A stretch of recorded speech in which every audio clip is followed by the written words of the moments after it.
Hello বন্ধুরা, সকলে কেমন আছো? আশা করি ভালো আছো। আমিও ভালো আছি। ভালো না থাকলেও ভালো থাকতে হয়। আর প্রতিবারই ভাবি যে ভিডিওটা তোমাদের সঙ্গে শেয়ার করব, প্রতিদিন না হলেও অন্তত সপ্তাহে একটা করে ভিডিও, কিন্তু ওই নানা কারণে হয়ে ওঠে না। যাই হোক, ভিডিওটা দেখে তোমরা বুঝতে পারছো না আজকে আসলে আমি না দেরি করেই ভিডিওটা শুরু করেছিলাম। এই যে রান্না কষানোর থেকে আমার মনে পড়লো যে হ্যাঁ, আমার ভিডিওটা করতে হবে, তোমাদের সঙ্গে শেয়ার করতে হবে। তো দেখতেই পাচ্ছ আমি কষানোর সময় সমস্ত মশলাটা দিই। অ্যাকচুয়ালি মাছের ডিমের বড়া ঝোল রান্না হচ্ছিল, আর উচ্ছে আলু ভাজা রান্না করেছিলাম। এই দেখো রান্নাগুলো দেখে এবার তো বুঝতেই পারছো। আর উচ্ছে আলু ভাজাটা আমি আগেই ভেজে নিয়েছিলাম, তারপরে আমি মাছের ডিমের বড়ার ঝোল করছিলাম, এবং তার ফাঁকে ফাঁকে আমি বাসনও মেজে নিয়েছিলাম।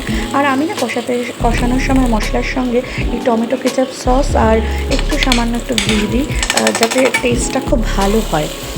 তো যাই হোক, এই করে কষিয়ে নিয়ে রান্নাটা আমি চাপিয়ে দিলাম। আর এর ফাঁকে আমি বাসন টাসন মেজে একদম ধুয়ে মুছে সাফ করে নিলাম। একটু সামান্য চিনিও দিই আমি। চিনি দিই এই কারণে যে একটু জাস্ট কালারটা ভালো হয়। তো এই হচ্ছে গল্প।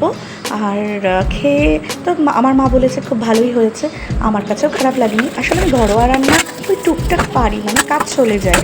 আমি হয়তো বাইরের চাইনিজ বা ওই রাইস ফাইস, পোলাও বিরিয়ানি সব পারি না, কিন্তু ঘরোয়া রান্না হয়ে যায়, পারি আর কি। মানে কাজ চলে যায়, খেতে পারবে সবাই। তো যাই হোক, এই করতে করতে আমার রান্নাটাও হয়ে গেল, আর তোমাদের সঙ্গে কথাও হয়ে গেল। তোমরা সকলে কেমন আছো সবাই জানিও, এবং রান্নাটার ভিডিওটা কেমন লাগলো কমেন্ট বক্সে তোমরা কমেন্ট করে জানিও। এবং নেক্সট ভিডিওটা আমি যতটা সম্ভব পারি তোমাদের সঙ্গে আমি শেয়ার করব। তো টাটা, বাই বাই, সকলে ভালো থেকো।